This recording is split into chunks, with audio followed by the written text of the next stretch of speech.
एक समय की बात है, एक राजा था जो अपनी बुद्धि और नेतृत्व कौशल के लिए प्रसिद्ध था। लेकिन उसके मन में 3 सवाल हमेशा घूमते रहते थे, जिनका जवाब वह ढूंढना चाहता था। सवाल ये थे, कुछ शुरू करने का सही समय क्या है? उसे किन लोगों की बात सुननी चाहिए? उसके लिए सबसे महत्वपूर्ण काम क्या है?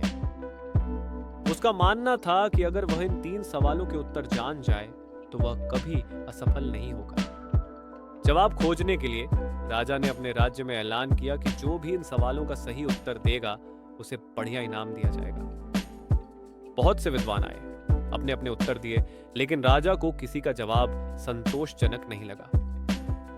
अंत में उसने एक जंगल में रहने वाले साधु से मिलने का निर्णय लिया। वह साधु अपनी बुद्धि और सादगी के लिए प्रसिद्ध था।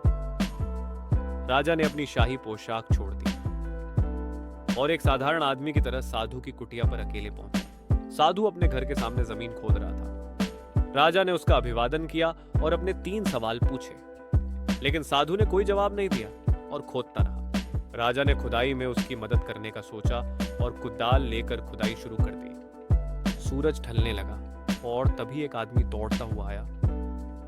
वह दाढ़ी वाला था और उसके पेट से खून बह रहा था। राजा तुरंत उसकी मदद के लिए दौड़ा और साधु के साथ उसके घावों का इलाज किया।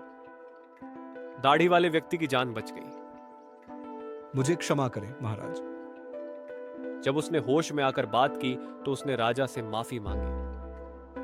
उसने बताया कि वह राजा का दुश्मन था, क्योंकि राजा ने कभी उसके भाई की संपत्ति पर कब्जा कर लिया था और उसे मरवा दिया था। बदला लेने के लिए वह राजा पर हमला करने आया था, लेकिन राजा ने उसकी जान बचाकर उसे अपना सबसे वफादार सेवक बना लिया। उस रात जब सब शांत था, राजा ने साधु से अपने सवालों के उत्तर फिर से मांगे। आपने अपने उत्तर पहले ही प्राप्त कर लिए हैं। सबसे सही समय अभी है, क्योंकि यही वह पल है जो हमारे हाथ में है।